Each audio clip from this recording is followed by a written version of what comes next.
Nah ini yang sangat challenging bagi saya karena ini seni, ya kan, tidak bisa dipelajari. Artinya teorinya tidak pernah kita pelajari gitu ya, tetapi tiba-tiba kita mendapatkan tugas untuk itu. Hari ini hari yang sangat luar biasa buat kita. Selamat datang di acara podcastnya Dispen TNI AD, Dispen Kebanggaan Kita Bersama. Hari ini saya akan menjadi host tamu ya, karena saya baru sekali menjadi host di sini. Saya Ade Marbun, saya editor di kantor Berita Antara. Kebetulan hari ini kita mendapat bukan tamu ya, tuan rumah tapi tamu juga. Mendapat inilah mitra wicara yang istimewa, yaitu Bapak Kadispen sendiri, Kepala Dinas Penerangan TNI AD sendiri, Bapak Brigadir Jenderal TNI Hamim Tohari. Pak Hamim, selamat siang. Gimana kabarnya? Alhamdulillah sehat, sampai sekarang sehat. Yang penting kan itu sehat. Betul, sehat, sejahtera dan bahagia. Kan? Sudah sehat kan? Sudah mendingan, sudah berkat doa Anda semua. Pak Hamim. Iya. Pak Hamim kan sudah mendapat SK baru. Iya. Di posisi barunya sebagai apa, Pak? Saya kebetulan nih sudah mendapatkan cap dari Panglima TNI untuk bergeser lah, beralih tugas menjadi staf ahli Kasat. Staf ahli Kasat. Iya. Ya makanya ini kan jadi mungkin kesempatan ya last chance lah bagi saya untuk bisa berdiskusi ini kan itu. Wah, kehormatan banget saya jadi hostnya di last kan podcast. Saya juga bisa pamitan nanti kan sama pemirsanya Kartika Podcast ini. Oh begitu, Pak. Iya. Pak Hamim, selama jadi Kadispen, pastikan Bapak ini sebetulnya orang baru tapi lama tapi baru. Sebelum Bapak jadi Kadispen kan beberapa kali posisinya Bapak di Dispen ya? Iya, betul. Betul kan? Bapak mengalami beberapa Kadispen sebelumnya. Betul. Kan? Bapak di kolonelnya di Dispen kan ya? Enggak, sebelumnya sudah di Akmil saat itu. Oh sudah? Kemudian diminta untuk bergabung di Dispenat ini. Oke. Jadi saya masuk Dispenat sudah jabatan kolonel kedua. Oh begitu? Oke Pak, selama bergabung dalam Korps Dispen ini, saya menyebutnya Korps ya, karena saya merasa ya kita wartawan, kan teman counterpartnya itu adalah personil Dispen, Puspen dan lain sebagainya. Apa pengalaman yang paling mengesankan Pak? Ya secara umum sih sebenarnya Dispenat atau Satuan Penerangan yang ini sebenarnya kan dalam proses kajian ini mau dirubah namanya, nomenklaturnya mau dirubah. Oh, begitu. Tetapi masih di level Panglima TNI sana nanti. Ada bocorannya Pak? Ada. Kita mencoba menyesuaikan dengan yang sekarang digunakan oleh pemerintah, yaitu menjadi nanti kalau di Puspen adalah Pusat Komunikasi dan Informasi TNI. Oh. Nanti Dispen Matra termasuk Dispenat juga akan menyesuaikan itu, tapi ini masih dalam proses. Oh gitu. Tapi saya pikir ini gagasan yang bagus ya. Artinya memang kalau penerangan ini bagi saya pribadi ini konotasinya kan instruktif, satu arah, ya kan. Artinya memberikan penerangan, memberikan instruksi, memberikan informasi baik kepada bawah maupun masyarakat. Itu betul di paradigma komunikasi yang lama masih seperti itu. Tetapi kan paradigma komunikasi ini kan sudah semakin berkembang, sifatnya sudah dua arah, two way communication atau bahkan multi ways communication lah itu kan. Sehingga kita perlu melakukan penyesuaian walaupun sekedar nomenklatur, tapi kan ada dampak psikologis yang diharapkan bahwa kita ini juga tidak hanya sekedar menyampaikan informasi yang sifatnya instruktif, satu arah itu. Ya, kita kan juga melayani permintaan informasi dari publik. Karena Dispenat juga ini bertindak sebagai pejabat pengelola informasi dan dokumentasi PPID, ya kan itu. Sehingga inilah yang melatar belakangi itu. Nah, kembali kepada pertanyaan lain tadi bahwa yang paling saya rasakan ini adalah ini sangat challenging menurut saya. Di akademi tidak ada ilmunya Pak. Tidak ada ilmunya. Di Sesko juga nggak ada. Iya, kita tidak pernah secara formal diajari bagaimana berkomunikasi dengan publik. Nah, tentu dengan etika dan norma-norma yang diatur. Karena kan sebagai dalam tanda kutip ini juru bicaranya organisasi yang resmi, kita kan tidak boleh salah berbicara. Dan kita juga harus pintar memilah mana yang boleh disampaikan kepada publik, mana yang tidak. Tentu bukan berarti terus kemudian membohongi publik dengan informasi yang salah. Tetapi kita menyampaikan informasi apa adanya, tentu ada batasan-batasan demi kepentingan organisasi kan gitu. Nah ini yang sangat challenging bagi saya karena ini seni, ya kan, tidak bisa dipelajari. Artinya teorinya tidak pernah kita pelajari gitu ya, tetapi tiba-tiba kita mendapatkan tugas untuk itu. Oh begitu. Challenging. Iya. Ya. Nah begini Pak, bidang tugas Bapak ini kan menghendaki Bapak itu bisa dihubungi 24 jam. Iya, betul. Teorinya begitu dan pada prakteknya pada kasus-kasus tertentu ya, betul, memang demikian. Jam 3 pagi ditelepon. Bagaimana Bapak menyikapi itu, Pak? Iya, saya menganggap itu bagian dari konsekuensi saya sudah dipercaya, diberi amanah di sini, yaitu harus saya jalani. Walaupun tidak kemudian setiap saat, kadang-kadang ya lagi tertidur itu kan mungkin tidak terangkat, tetapi yang biasanya saya lakukan kalau pagi itu ngecek handphone. Ya selesai sholat subuh itu kan ngecek handphone, ada perintah dari pimpinan atau tidak. Kalau tidak ada, kemudian cek ada informasi apa dari media gitu kan. Ada kejadian apa di luar yang saya harus segera tahu. Nah, tantangan berikutnya lagi di era informasi saat ini di mana semua orang bisa memproduksi berita, semua orang punya sarananya. Itu adalah kadang-kadang begini, suatu kejadian di wilayah, saya belum mendapatkan laporan ataupun informasi secara formal dari pejabat yang terkait. Tetapi media sudah tahu. Dari satuan bawah ya? Iya, media sudah tahu duluan. Media yang di sana kan menghubungi, Pak Kadis mau konfirmasi ada ini. Ini kan perlu seni, perlu bagaimana supaya seolah-olah saya sudah tahu tapi ada yang nanti dulu lah saya kan gitu kan. Artinya ini yang tantangan yang kedua yang saya rasakan. Dan kembali lagi sebelumnya saya juga tidak pernah belajar bagaimana media handling yang bagus kan itu. Hanya dari kita berproses sendiri, kita menganalisis sendiri, oh saya harus begini, saya harus begitu. Akhirnya ya alhamdulillah selama 1 tahun 1 bulan lah ini. 1 tahun 1 bulan ya? 1 tahun 1 bulan. Sudah bisa melaksanakan tugas itu dengan lancar. Saya tidak bisa bilang baik, karena yang boleh menilai baik atau tidak kan bukan saya, tapi orang lain kan gitu. Jadi ya alhamdulillah saya mendapatkan pengalaman ini. Mudah-mudahan ke depan itu berguna bagi saya pada penugasan-penugasan berikutnya kan gitu. Pak Mim, ini tentang organisasinya, tentang dispennya. Bapak kan krunya ada berapa Pak total dispen?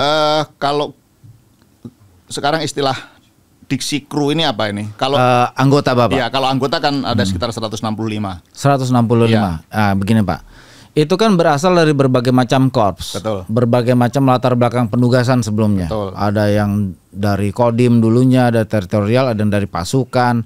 Bagaimana Bapak manage ini you are as a manager? Ya. Bagaimana Bapak manage itu semua sehingga visinya satu, draft langkahnya satu, kemudian bergeraknya juga satu? Ya, ada anggota-anggota yang baru juga loh Pak. Betul. Inilah yang membedakan sebenarnya institusi atau satuan seperti Dispenat ini dengan satuan operasional yang lain. Jadi bagi saya memimpin atau memanage organisasi ini tidak sama dengan waktu saya memimpin pasukan di batalion. Betul. Tidak bisa. Atau di teritorial. Di teritorial tidak bisa karena karakternya berbeda, jenis tugasnya berbeda. Tetapi saya meyakini semua anggota Dispenat saat ini, walaupun latar belakangnya dia dari Kodim, dia dari pasukan, dia dari mana itu kan, tetapi saya meyakini ketika dia sudah memilih ataupun dipilih untuk menjadi organik Dispenat, maka cara berpikirnya adalah menjadi orang penerangan. Sehingga saya yakin betul bahwa anak buah saya semuanya sudah bisa profesional sesuai dengan bidangnya masing-masing. Sehingga saya berikan keleluasaan kepada unsur pelaksana di bawah, ada Kasubdi segala macam itu untuk mengelola masing-masing sesuai fungsinya. Nah, ini yang kadang-kadang begini juga. Kita ini era sekarang, kalau bisa dibilang generasi yang ada sekarang ini kan Gen Z lah ya kan, Gen Z ini kan. Gen Z. Kemudian ada juga anak buah saya ini yang dia kameramen, dia fotografer, dia editor, foto, video yang masuk generasi mereka. Iya, betul. Ya kan? Saya berikan kebebasan kepada mereka untuk memproduksi konten atau informasi sesuai dengan generasinya, gitu kan. Karena sesuatu yang menarik bagi saya di Belum generasi tentu. X ini belum tentu menarik bagi mereka. Betul. Mereka yang lebih punya chemistry dengan dunianya sendiri. Oke. Ya, contoh cara memproduksi. Kalau kita kan kadang harus begini. Tapi ternyata begitu kita upload di media tidak ada yang Nggak laku gitu kan. Tapi dengan sesuatu yang kreasi mereka yang kadang berarti kok cuman begini sih. Ternyata justru itu yang banyak diminati oleh publik. Tapi tentunya ada koridor dong. Ada, kalau Ya. koridor pasti ada. Ya. Tidak mungkin kita juga melepaskan. Artinya saya hanya melihat tidak ada hal-hal yang berpotensi untuk menjadi hal yang negatif kembali betul. ke kita. Silakan gitu loh. Pak, ini kan ada survei. Pak Jokowi bilang bahwa ya intinya kepercayaan publik kepada TNI itu kan tinggi dan tentu penerangan itu punya kontribusi ya. Tanpa penerangan kayak susah lah.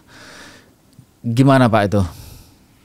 Sampai sebegitunya tingginya gitu loh Pak. Saya kira kalau hasil survei ini kan bukan hanya sekarang. How to-nya itu bagaimana? Iya Pak? kan, ini kan sudah beberapa tahun belakangan selalu begitu. Iya. Nah, kalau saya sih tidak kemudian terlalu melihat wah ini hasil kerjanya penerangan. Ini adalah hasil kerja semua prajurit. Betul. Ya kan, hasil kerja semua prajurit.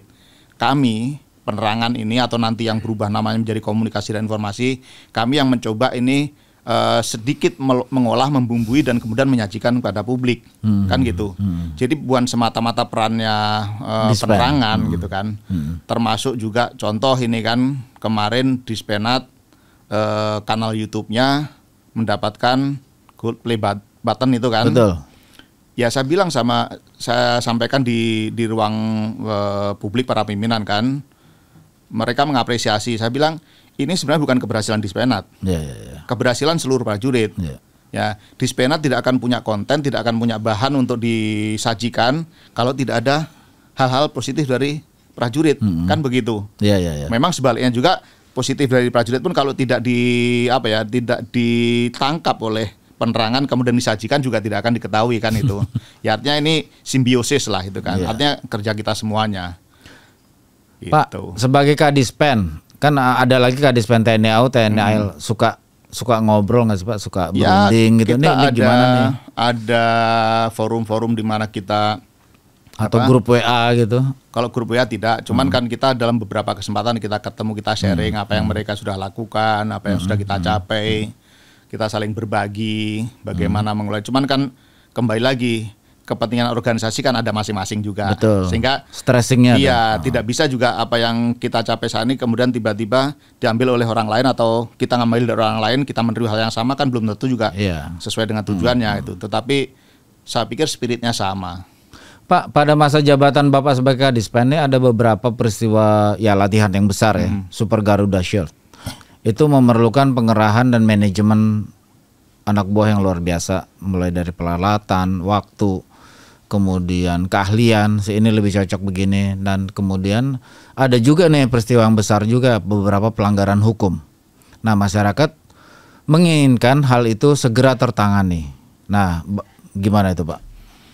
Iya, wajar. Yang Garuda Shield dulu dah. Ya, yang Garuda Shield dulu lah. Garuda Shield ini kan sudah latihan yang rutin ya, tahunan ya, dengan latihan bersama. Tapi ini sekarang lebih besar loh Pak. lebih besar, cuman kan ini ditarik ranahnya ke Mabes TNI kan.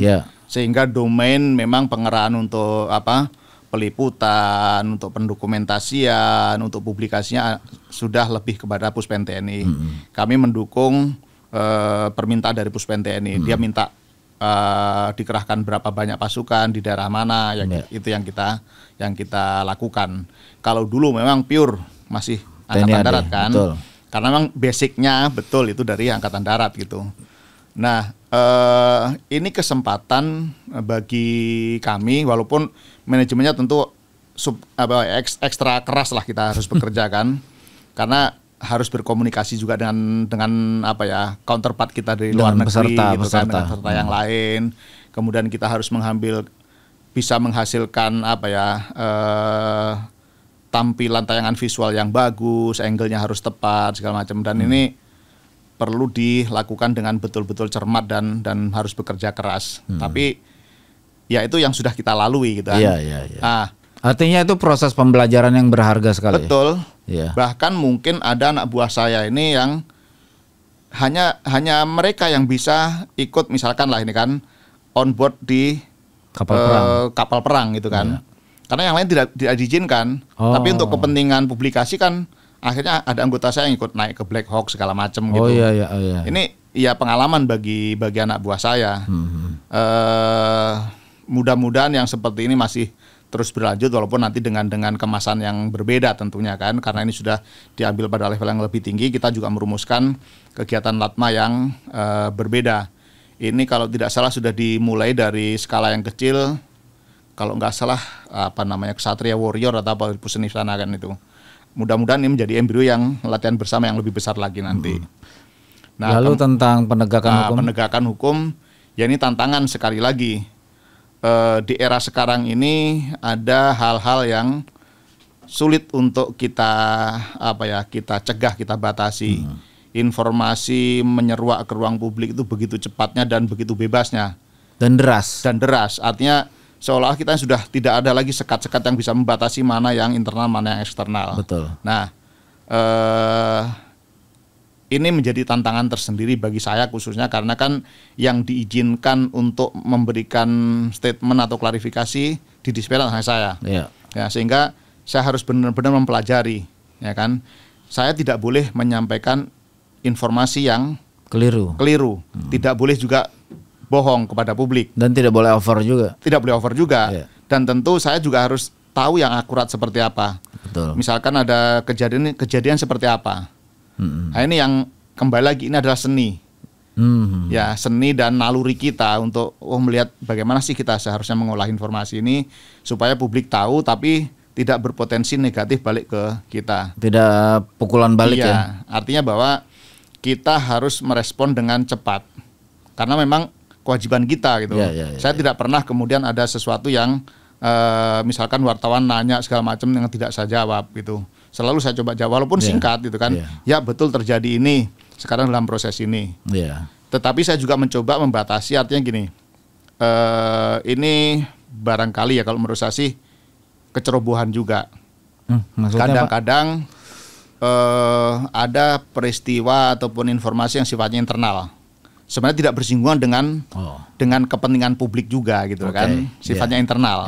Tetapi karena mungkin ya kembali lagi dampak negatif dari teknologi yang kita masih ceroboh itu, tiba-tiba ini terdengar oleh publik, ditanyakan dan nyebar. Betul. Padahal itu kan sebenarnya internal. Betul. Ya kan, tidak bersinggungan dengan ruang publik gitu loh. Ingat kasus saya? Ya kan, ya mumpung ada kesempatan ngobrol kan saya sampaikan bahwa itu sebenarnya kan tidak ada kaitannya dengan publik. Betul. Tidak ada kepentingan publik yang terganggu. Ya kan. Cuman karena saat itu momentumnya dan kemudian ada sosok yang memang ini media daring lah kalau saya bilang kan itu, sehingga walaupun sebenarnya urusan internal menjadi konsumsi publik. Betul. Ya kan. Dengan berbagai bumbu dan racikannya. Kan tidak ada kepentingan publik yang terganggu. Nggak ada. Ya, artinya saya misalkan lah memberikan hukuman kepada anak buah saya. Betul. Itu kan ya memang begitu dinamika di dalam. Ya memang begitu fungsi atasan begitu kan. Dan tidak juga kemudian ini mengganggu misalkan kehidupan orang di sekitar kan tidak. Enggak. Tapi karena mungkin nih kan sosok saya ini terkenal gitu kan. Betul. Terus ini ada yang menginformasikan akhirnya menjadi berita kan. Betul. Gitu. Nah, ini yang menjadi tantangan dan himbauan saya juga kepada prajurit TNI Angkatan Darat dan keluarganya agar lebih berhati-hati dalam istilahnya menggunakan perangkat media sosial, jejaring sosial segala macam itu kan. Artinya kalau informasi itu classified itu kan, jangan latah ngirim ke grup. Betul. Kita tidak tahu di grup itu isinya apakah masih orang sama, pemikirannya sama, atau nomor ini sudah berpindah tangan, gitu kan. Kita kan tidak pernah tahu, sehingga ya alangkah baiknya kalau informasi yang sifatnya classified, yang sifatnya internal itu kalau toh harus dikirim melalui perangkat ini, ya katakanlah melalui aplikasi WA itu kan, japri. tidak melalui grup. Betul. Itu karena ini masih sering terjadi. Betul. Pak, ini masih nyambung yang tadi. Ini klasik ya, Panglima TNI dan semua petinggi TNI selalu menegaskan netralitas TNI. Dan rasanya pihak yang institusi negara pertama yang menegaskan hal ini berkali-kali sepengetahuan saya adalah TNI. Nah, bagaimana Bapak bisa mengartikulasikan pesan ini kepada jajaran bawah, Pak? Karena kalau ini terlanggar, berarti kita mengulangi kesalahan yang dulu-dulu. Kita pernah salah soal itu, dan itu jangan sampai terulang lagi. Bagaimana, Pak? Ya, sesuai fungsi kita kalau berbicara mengartikulasikan ini ke bawah ya, dari apa yang kebijakan Panglima TNI, kemudian Kasat merumuskan kebijakan, kita sampaikan ke bawah melalui media-media yang kita punya, baik penerangan pasukan, kemudian juga melalui edaran segala macam, termasuk juga mengingatkan kembali prajurit melalui keluarganya, Pak, bagaimana? Dia termasuk keluarganya juga. Cuman bukan begini, kalau keluarga kan dia punya hak politik. Betul, dia ya sipil. Kan? Hanya memang ada larangan bahwa kita yang prajurit aktif dilarang mengarahkan keluarga kita untuk ke A, ke B, dan juga kita tidak boleh mengomentari itu supaya tetap menjaga netralitas kita berada di tengah-tengah semua kepentingan gitu. Kita tidak boleh terbias ke kanan ataupun ke kiri. Nah, itu yang selalu kita kalau ditanyakan mengartikulasikan ya. Ada program khusus tentang itu, Pak? Ada. Tetapi sebenarnya program itu bukan ada di kita, ada di staf umum sana, ya kan? Kita membantu mengamplifikasinya melalui media yang kita punya. Itu termasuk contoh Bapak Kasat beberapa waktu yang lalu menghimbau para purnawirawan pada saat berkegiatan politik praktis jangan menggunakan atribut satuan. Ada itu. Kan itu kan? Ada. Karena contoh karena kebanggaan nih kan, misalkan walaupun papan namanya sudah putih begitu kan. Saya dari dulu pernah di satuan elit ini gitu kan. Betul. Namanya ini begitu ini pakai baret begitu. Iya. Badge. Pakai badge-nya masih Yonif apa segala macam kan itu. Itu yang dihimbau gitu kan, sehingga ini tidak berpotensi membangun opini publik bahwa tentara berpihak gitu kan. Ya contoh seperti itu yang kita lakukan terus. Pak, nih masa kecil Bapak, hobi waktu kecil apa, Pak? Banyak kalau hobi. Apa itu? Hobi makan. Terus? Hobi olahraga. Terus? Jadi ya karena masa kecil saya di kampung sana ya seperti kebanyakan anak-anak di kampung lah. Pak, waktu akademi dulu, Bapak milih korps apa pertama, Pak? Nah, ini yang menarik sebenarnya. Iya. Saya tuh berangkat mendaftar jadi tentara itu sebenarnya tidak ngerti apa itu masih tentara. ABRI kan waktu itu kan? Iya, masih ABRI. Ya kan. Karena dari keluarga besar saya juga tidak ada gitu kan. Gitu. Tidak ada sama sekali. Berarti yang pertama? Yang pertama. Dari kedua pihak, Bapak dan Ibu? Betul. Oh, luar biasa. Ya kalau sama istri kan saya setelah jadi tentara kan itu. Artinya berangkat saya jadi tentara ini kan dari keluarga saya sendiri tidak ada yang tentara, tidak ada tetangga juga yang tentara. Jadi nggak paham sih apa sebenarnya tentara itu, hanya ikut-ikutan. Tapi ya ini jalan Tuhan lah gitu kan. Daftar pertama gagal, gitu kan. Habis itu kuliah. Sempat kuliah 2 tahun 4 semester. Tetapi kan ya Tuhan menentukan jalan ke sini kan. Kuliah di Universitas Brawijaya 4 semester, masuk semester 3 saya udah mulai malas nih kan, kuliah nanti mau jadi apa gitu kan. Karena kuliah pun sebenarnya saya juga nggak ngerti sih itu jurusan-jurusan itu nanti mau jadi apa. Hanya karena saya dulu SMA-nya itu masih A1, A2 dulu kan. Saya A1 fisika kan itu. Ada pilihan fisika, udah pilih fisika itu kan. Ternyata fisika murni. Oh gitu. Fisika murni MIPA di Universitas Brawijaya. Saat itu saya berpikir kalau saya mau jadi guru, pasti nanti saya kalah bersaing dengan yang dari IKIP. Masih ada IKIP dulu kan itu. Terus kalau mau jadi praktisi misalkan geofisika atau di dunia pertambangan perminyakan kalah dari yang jurusan teknik itu. Teknik tambang. Berarti saya ini fisika murni paling jadi peneliti kan itu. Betul. Kayaknya kok nggak cocok dengan jiwa saya akhirnya kan itu. Akhirnya ya sudahlah, mencoba peruntungan yang lain, mencoba beberapa peluang lah itu kan. Dan akhirnya ternyata yang yang masuk jalan saya ke menjadi tentara. Tidak daftar ke akademi yang lain begitu? Ada. Apa itu? Sempat bukan akademi ya. Sempat saat itu mencoba peruntungan untuk mengikuti beasiswa ke luar negeri dari yang dibiayai oleh BUMN teknologi saat itu. Ada PT PAL, ada Nurtanio saat itu masih Nurtanio namanya. Kemudian BPPT itu kan. Nah, cuman ya kalah bertarung di situ. Nggak cukup cerdas lah. Lalu kenapa ke korps yang sekarang, Pak? Waktu akademi?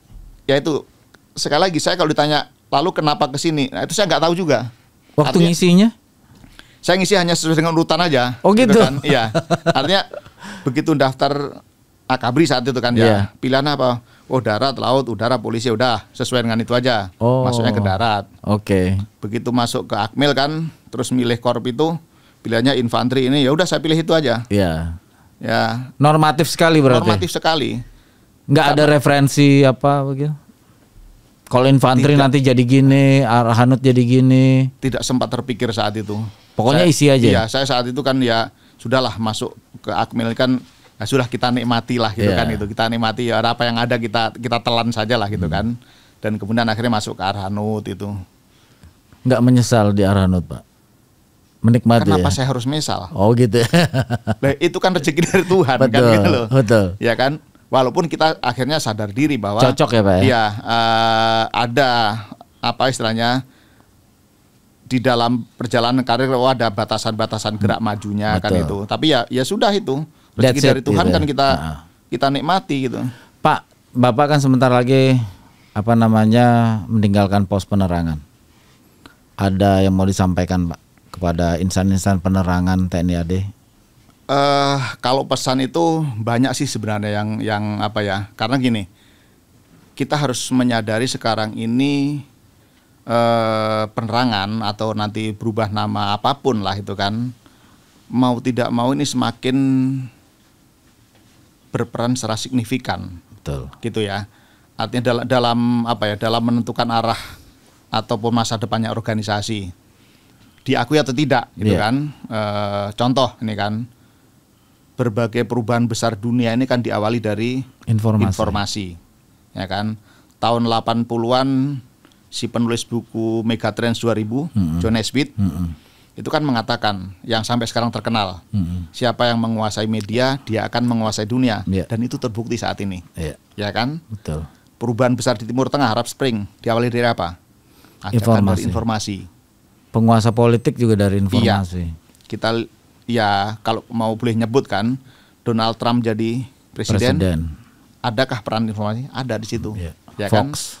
Ya, perang Rusia Ukraine. Informasi. Yang kita lihat perang informasi di sana. Betul. Kubu ini mengklaim sudah berhasil menembak mati sekian ribu orang dari sini. Ini juga mengklaim yang sama kan itu. Dan sekarang Gaza. Israel. Saling klaim, saling tuduh. Nah, saling klaim, saling tuduh, saling menjelekkan yang sana, ini menjelekkan sini. Itu yang tidak bisa kita hindari, ya kan? Artinya peran ini semakin signifikan, gitu. Maka himbauan saya, ajakan saya kepada insan penerangan yang masih akan meneruskan roda organisasi ini, teruslah berbuat, teruslah mengembangkan diri. Tidak hanya, jangan kemudian PEN itu hanya dilihat sebagai tukang foto, tukang video, tukang bikin kalender, tukang bikin majalah, press release. Iya. Tetapi harus mampu mengolah informasi, ya kan, baik untuk membangun opini maupun untuk kalau istilah intelijen itu kontra opini. Itu yang kemampuan yang lebih penting sebenarnya, tidak hanya sekedar tukang foto, tukang video gitu. Nah ini yang harus terus dikembangkan, dan saya juga berharap justru nih kepada pimpinan organisasi dimanapun pada levelnya gitu kan. Perhatian kepada penerangan ini harus lebih harus ditingkatkan gitu loh. Artinya jangan hanya dituntut untuk bekerja ekstra. Ini kan penerangan tidak ada liburnya. Siang, betul, malam, betul. Sabtu, Minggu selalu ada yang kita kerjakan. Ada saja. Gitu kan. Nah, ya seharusnya sih perhatian kepada penerangan juga untuk operasional lah khususnya kan. Tidak semata-mata kesejahteraan perorangan, tapi untuk operasional yang layak itu ya harapan saya bisa dipenuhi lah. Contoh ketika anak-anak liputannya di Dispenat ini mendukung kegiatan institusi atau organisasi kemana itu kan, jangan kemudian rombongan menggunakan kendaraan bagus yang ini pakai mobil yang terseok-seok gitu kan, contohnya seperti itu.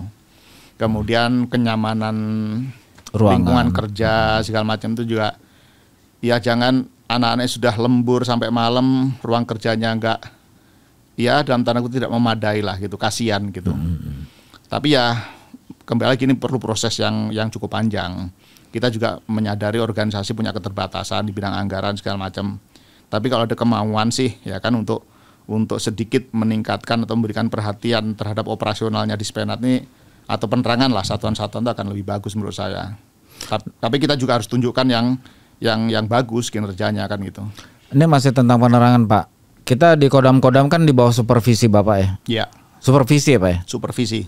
Mereka kan bukan anak buah langsung Bapak ya, tapi supervisi. Kami sebagai pembina fungsinya. Pembina fungsinya. Nah, itu bagaimana itu Pak? Meratakan kemampuan, kemudian meningkatkan kemampuan. Memang gini, dulu ya kan beberapa waktu yang lalu sebelumnya itu ada program-program yang dilakukan oleh Dispenat, yaitu dengan ada penataran, editing foto, penataran pelatihan video, pelatihan menulis segala macam itu kan. Cuman ya di tahun kemarin ini karena kembali lagi keterbatasan anggaran itu tidak bisa dilaksanakan gitu. Ya harapan saya sekalian nanti ini juga ke depan mudah-mudahan itu bisa dilakukan lagi. Termasuk juga asistensi teknis dari Dispenat ke satuan jajaran itu. Karena kita sebagai pembina fungsi ini kan, kita melihat apakah fungsi itu berjalan dengan bagus atau tidak di sana. Kalau memang ada yang kurang, kita berikan asistensi. Misalkan contoh ini, ada kemampuannya kameramen di Pendam yang kurang bagus, bukan kemudian kita ambil alih, tapi kita kasih tahu, oh ini loh caranya. Diberdayakan. Tentunya ini kan juga kembali lagi, ini terkait juga dengan dukungan tadi itu. Kita menyadari, saya sering lah ini mendapatkan keluhan dari bawah ini bahwa alat-alat mereka sudah tua, sudah mulai rusak, sudah mulai ada yang tidak bisa digunakan. Sementara kami yang punya kewenangan atau diberikan kesempatan untuk mengadakan tuh belum terdukung anggaran itu, sehingga ya belum bisa kita lakukan penggantian. Ada beberapa yang kemarin yang alat-alat yang bukan alat yang rusak, alat yang sudah jarang digunakan di Dispenat, akhirnya kita distribusikan supaya mereka juga bisa operasionalnya tidak terganggu lah gitu. Padahal keperluan wartawan terhadap hasil kerja Dispenat ya, misalnya foto, video itu semakin meningkat loh Pak. Iya. Meningkat sekali. Misalnya video-video yang singkat yang 15 detik lah untuk mendukung pemberitaan itu meningkat. Meningkat sekali Pak. Betul. Kami juga merasakan itu. Saya sebagai editor juga merasakan itu. Ini dan tentu kan juga videonya nggak ada nih. Gitu. Teman-teman kan juga pasti kalau itu misalkan secara visual ini kualitasnya jelek kan juga malas kan mengambil gitu loh. Betul. Nah ini yang menjadi salah satu pemikiran saya juga, mudah-mudahan ini kan bisa nanti ke depan bisa didukung lagi oleh pimpinan untuk pembaruan lah, revitalisasi alat-alat khusus penerangan yang sampai dengan level korem ini kan, supaya mereka kerjanya menjadi lebih bagus juga. Pak, sepanjang karir Bapak sebagai tentara Pak, sejak dari Taruna sampai sekarang, pos mana yang paling menantang Pak? Sampai Brigadir Jenderal sekarang ini. Ya kalau menantang sih di sini paling menantang karena paling menantang ya. Karena menuntut. Bukan karena sebagai Kadispenat ya? Oh tidak juga. Karena gini, di Dispenat kan dituntut bener-bener kreativitas, kita harus terus pikiran kita harus dinamis gitu.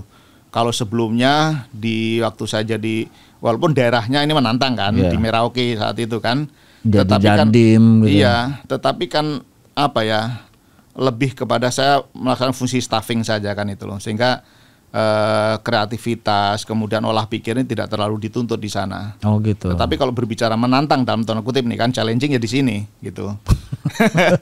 Dandim karena kita memang dikasih dinamika masyarakat, tapi kan itu dialami oleh banyak orang secara waktu yang bersamaan gitu kan. Iya, Dandim ada banyak. Tapi kalau Kadispenat kan cuma satu. Betul. Ya, artinya kalau berbicara yang paling menantang, paling Kasrem juga banyak. Kasrem juga banyak itu kan. Tapi walaupun yang paling terkenal saya kan. Itu Kasrem of the Year itu. Iya betul, Kadispen cuma satu. Iya, cuma betul. satu. Dan tidak ada buku putihnya ya? Tidak ada. Juklak juknis tugasnya nggak ada? Kalau itu ada. Kita kan ya bekerja atas dasar. Tapi dinamikanya kan tidak ada, Pak. Ya dinamika tidak diatur di situ kan. Iya. Kalau yang diatur di situ, tugas pokoknya Kadispenat itu ini. Tugas pokoknya Kasubdis Binfung ini, gitu kan. Betul. Tapi kemudian di luar, nanti menanggapi berita ini tidak diatur di situ. Nah sehingga ya kembali lagi, inilah yang challenging. Artinya saya harus berusaha menyesuaikan diri, saya harus berolah pikir, gitu kan. Iya. Bagaimana supaya tugas-tugas menghadapi ini bisa saya lakukan dengan baik lah, gitulah. Atau lebih baik dari yang pernah dilakukan. Ya, bisa begitu. Pak, pesan kepada pengganti? Ya. Pak Kristome Sianturi, Brigadir Kolonel.